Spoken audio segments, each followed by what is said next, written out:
Olá pessoal, saudações de paz mais uma vez e muitas felicidades para todos aqueles que estão vendo e ouvindo este vídeo. Voltando por aqui, desta feita um pouco diferente, para tratar de um assunto crucial para a humanidade. Entender este assunto que eu vou falar aqui resolve tudo.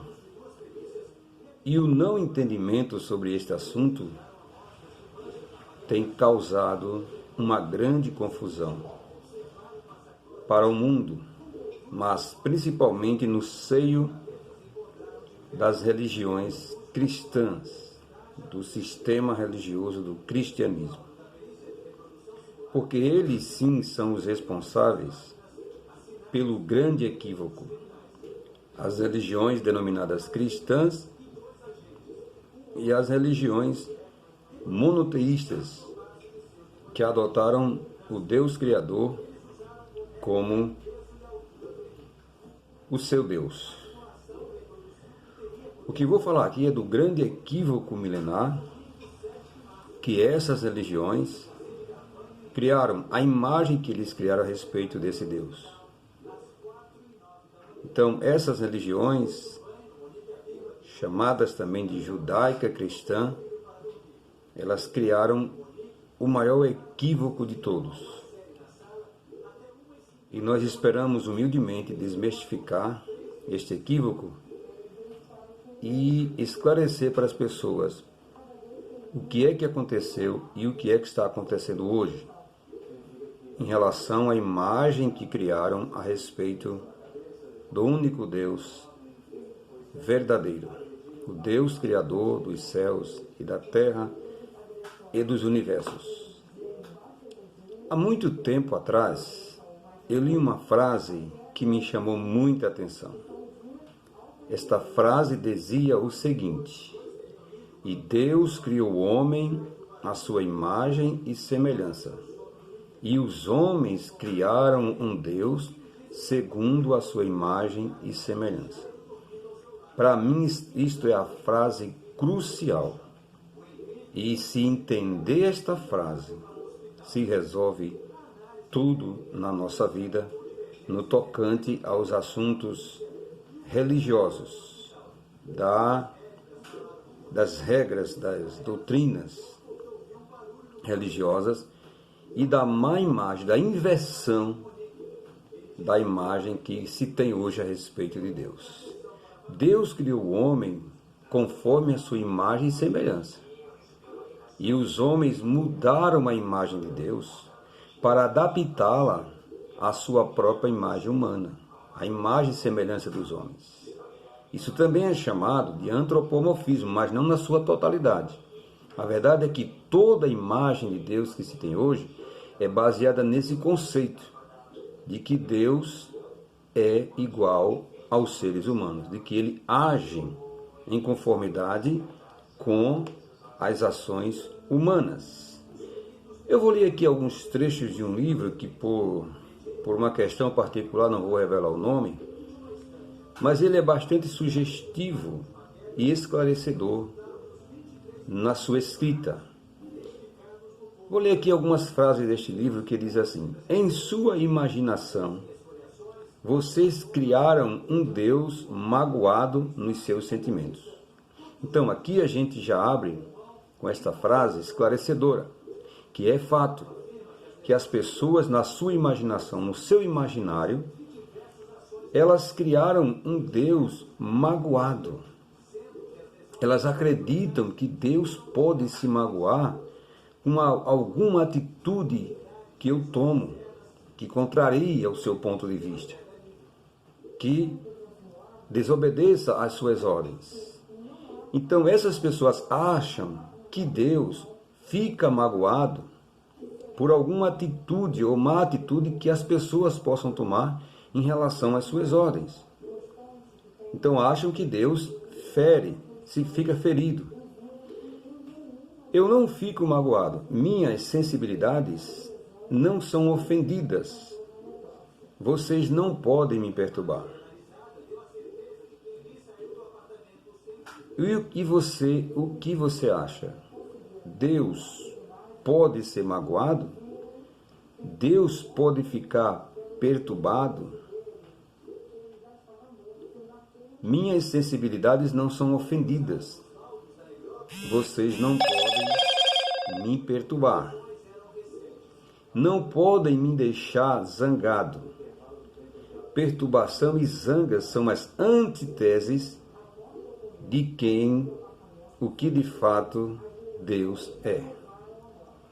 Então, entenda o seguinte: as pessoas acham que podem perturbar a Deus, pode feri-lo, pode deixar ele zangado, e como retribuição às ofensas, Deus pode destruí-los, podem castigá-los. Ora, mas isso não é criar uma imagem de Deus igual às dos homens? Essas atitudes, essas reações, não são reações humanas? Não são os seres humanos que ficam feridos, que quando alguém diz alguma ou faz alguma coisa que não lhe agrada? Não são os seres humanos que ficam perturbados, que ficam zangados? Mas esse sistema religioso, essa doutrina ideológica, imagina que assim como os homens, Deus também possa vir a ficar zangado, com raiva, irado e ofendido.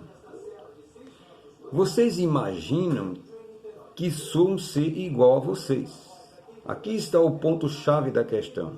As pessoas veem a Deus como se estivesse vendo um ser humano, com as mesmas complexidades e as mesmas confusões mentais, psicológicas.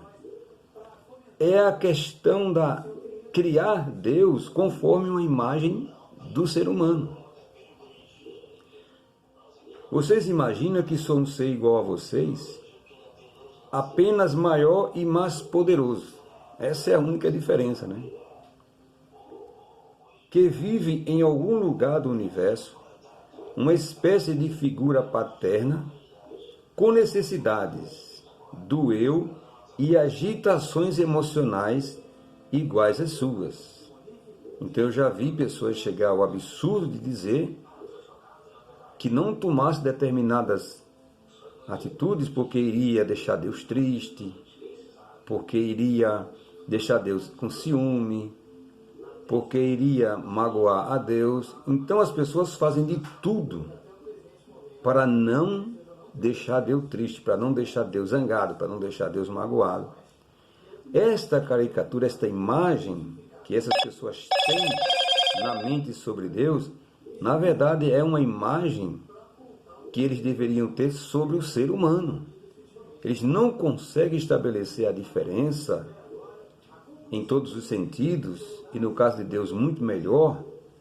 Eles não conseguem chegar a essa conclusão de que Deus não é um ser humano e que Deus não tem os comportamentos que o ser humano tem. Mas isso para algumas pessoas ainda não caiu a ficha, ainda não eles não chegaram ainda ao pleno conhecimento da diferença de que é Deus para um ser humano criado por Ele. Então diz aqui, Deus não é um ser singular que vive em algum lugar do universo ou fora dele, com as mesmas necessidades emocionais e sujeito à mesma agitação emocional dos seres humanos. Então é isso que Deus não é. Deus não é um ser com as mesmas necessidades emocionais e sujeito à mesma agitação emocional dos seres humanos. Então, nenhum sentimento que nós consideramos baixo pode ser desenvolvido em Deus. Ele não pode, em hipótese de forma alguma, ser afetado por nada que o ser humano venha a fazer ou deixar de fazer. Eu não consigo, por mais que eu queira, eu não consigo deixar Deus com raiva, não consigo deixar Deus magoado, não consigo feri-lo. Porque os sentimentos de Deus são os mais elevados. Ele nunca vai ser pego de surpresa. A confusão mental nunca vai lhe alcançar. Então, não existe a possibilidade só na cabeça das pessoas, mas literalmente não existe a possibilidade de alguém ferir a Deus, de alguém magoar a Deus, de alguém destronar a Deus, de alguém tomar o que Deus tem. Isso é um fruto do imaginário doentio coletivo, que equipara Deus aos seres humanos, com os sentimentos mais baixos. Olha só. O que é Deus não pode ser danificado ou ferido de modo algum. O que é Deus não pode ser ferido ou danificado de forma alguma, ou de modo algum. Sendo assim, não precisa se vingar nem impor punições. Ora, se Deus não consegue ser ferido, se ninguém pode despertar nele um sentimento de raiva, logicamente que não poderá despertar nele um sentimento de vingança. Nunca alguém vai conseguir afetar a Deus a modo que ele reaja de forma negativa. E nós temos falado aí sempre nos vídeos anteriores sobre quem criou o inferno, e temos provado que Deus não pode ter criado o inferno. Por quê? Porque para ele ter criado o inferno, alguém deveria ter afetado os seus sentimentos e despertado nele o sentimento de raiva, de cólera e de ira. E se Deus não pode ser afetado, jamais ele poderá expressar sentimentos baixos como ira, cólera, e muito menos ele poderá sustentar isso durante a eternidade. Porque se não pode ser despertado, nunca poderá ser exercido. Sei e compreendo que isso confunde suas ideias. Desarruma tudo o que você pensa. Por quê, né? Já ensinaram para você aí, já faz tempo sobre essas coisas, e você já tem isso bem programado na sua mente. Mas agora eu estou desarticulando toda essa estrutura de pensamento e de crença que implantaram na sua mente. Ensinaram errado para você. Pois todo o seu sistema de certo e errado, bem e mal, justiça e injustiça, é baseado em um pensamento oposto. Tem sua força na ideia de que Deus procura a vingança e impõe castigos. Todo crente tem formulada essa ideia no interior, na sua crença, de que Deus um dia vai se vingar e de que Deus um dia vai impor castigo sobre as pessoas. Olha, não saia da presença de Deus, senão Ele vai te castigar. Olha, não deixe de ir à igreja, senão Deus vai te pegar, senão a mão de Deus vai pesar sobre você. Então essa ideia, ela está arraigada de muito tempo no inconsciente coletivo das religiões. Creio que Deus está preparando uma vingança para os seus inimigos. E os seus inimigos são qualquer pessoa que desobedeça os seus mandamentos. Como se houvesse a possibilidade de Deus ter inimigo. Para Deus ter inimigo, ele tinha que ser frágil, tinha que ser afetado, tinha que ser inseguro, tinha que perder alguma coisa, tinha que sofrer ameaça e ficar com medo dessa ameaça, mas não existe nenhuma possibilidade de Deus ser afetado por tais sentimentos baixos e negativos, porque Ele é aquilo que é mais elevado, é o que existe de mais sublime e é o que está antes, durante e depois de todas as coisas. A outra coisa é as pessoas acharem que Deus precisa de alguma coisa para ser feliz. Ou de que Deus precisa de alguma coisa de modo em geral. Essa necessidade de fazer Deus feliz tem origem na ideia de que Deus, de algum modo, não é feliz. É uma ideia louca, porque Deus é a própria felicidade. Deus é o próprio amor, Deus é a própria bondade, Deus é a própria felicidade.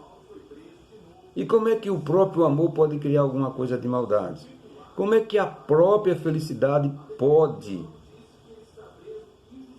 um dia ficar infeliz? Como é que uma fonte que jorra água pode precisar de água, se ela é a própria fonte que produz água abundantemente? Então veja bem, porém vocês se apegaram a uma ideia de uma divindade mal-humorada e descontente. A pessoa tem que ir para a igreja porque ela diz, eu preciso agradar a Deus. Como se Deus precisasse de alguma coisa que a gente fizesse para ser agradado, para se contentar, para ficar feliz. Olhe, se porte de modo que você venha agradar a Deus. Ou então o oposto. Não faça nada para desagradar a Deus. Não faça nada para machucar o Espírito de Deus. Não faça nada para deixar Deus, para não deixar Deus infeliz. Procure ela de modo que não venha machucar a Deus, que não venha magoar a Deus. Isso é uma imagem mal feita a respeito daquilo que Deus é em essência. Veja bem, sua ideia de que Deus não é feliz e que os seres humanos são a causa, criou a base insana de religiões insanas, que inspiram o povo a agir insanamente. Então ainda perdura no seio das religiões, em especial no cristianismo, a ideia de que nós somos as causas da infelicidade de Deus. A gente que tem que fazer Deus feliz, tem que adorar a Deus, tem que se humilhar a Deus, tem que louvar a Deus, porque isso é agradável e com isso ele vai ficar contente. Tá? É como aquela figura daqueles reis que à tarde reuniam seus súditos para tocarem música, para beber vinho, para dançar, e o rei no seu trono ficava contente com tudo aquilo. A mesma imagem de um rei humano é a imagem que eles transferem para Deus. Mas Deus não é como os seres humanos.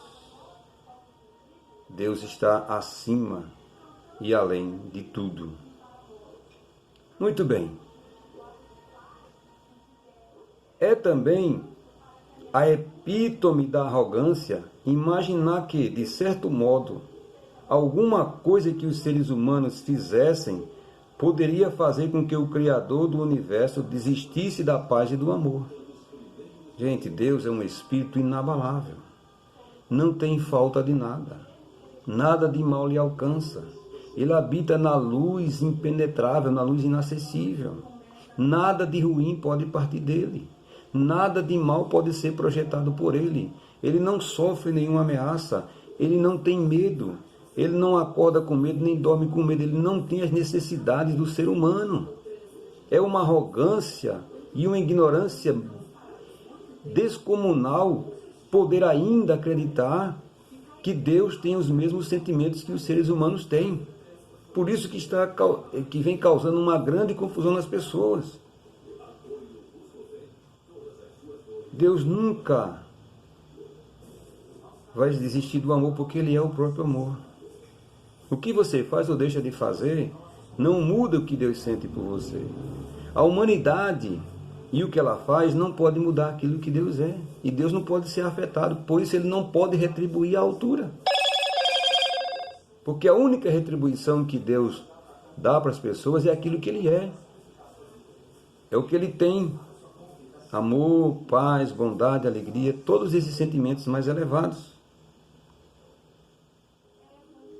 Olha só, vou repetir aqui. De certo modo, alguma coisa que os seres humanos fizessem poderia fazer com que o Criador desistisse da paz e do amor, que são a essência de quem e o que o Criador é. Então isso é irreversível. Deus é amor e será amor para todo sempre. Em outras palavras, vocês imaginam que eu estou disposto a desistir de ser eu mesmo por causa de alguma coisa que vocês fizeram? Pensam isso porque é o que vocês fazem. Olha como isso aqui é interessante. As pessoas desejam que os seus inimigos paguem pelos erros que cometeram. Adorariam ver os seus inimigos se dando mal. Adoraria ver os seus inimigos em situações complicadas e difíceis. E elas imaginam que é isso que Deus quer e que é isso que Deus faz. É do ser humano querer triunfar sobre os seus adversários, querer que eles se dêem mal, que eles paguem pelo que eles fizeram. E elas atribuem esse desejo carnal a Deus, determinando como se aquilo que é a vontade delas, como se aquilo fosse a vontade de Deus. As pessoas que gostariam de ver seus inimigos no inferno queimando e ardendo no lago de fogo, e acham que isso é o que Deus quer. Mas Deus não pode ser afetado pelo mal e não pode retribuir com o mal em hipótese alguma, porque isso fugiria do seu caráter e da sua essência. Portanto, Deus dá aquilo que Ele é e aquilo que Ele tem, somente isso. E o que Ele é e o que Ele tem é puro amor, pura paz, pura alegria, pura bondade. É isso que Deus é e é isso que Ele expressa para o mundo. Então, esta ideia de um Deus humanizado, esta ideia de um Deus criado à imagem e semelhança do homem, é uma ideia que parte do pressuposto e da imaginação humana. Mas você precisa aprender quem Deus é de verdade. E aí você passará a expressar neste mundo a imagem e a semelhança de Deus nas suas atitudes, nas suas reações. Portanto, está desmistificado essa ideia de um Deus vingativo, porque ele não pode ser afetado. De um Deus rancoroso que odeia e que é colérico, porque essas qualidades não fazem parte da sua essência. De Deus só sai aquilo que Ele é, só sai coisas boas, só sai coisas altruístas, sentimentos mais sublimes, sentimentos e pensamentos mais elevados. O resto é da confusão da mente humana.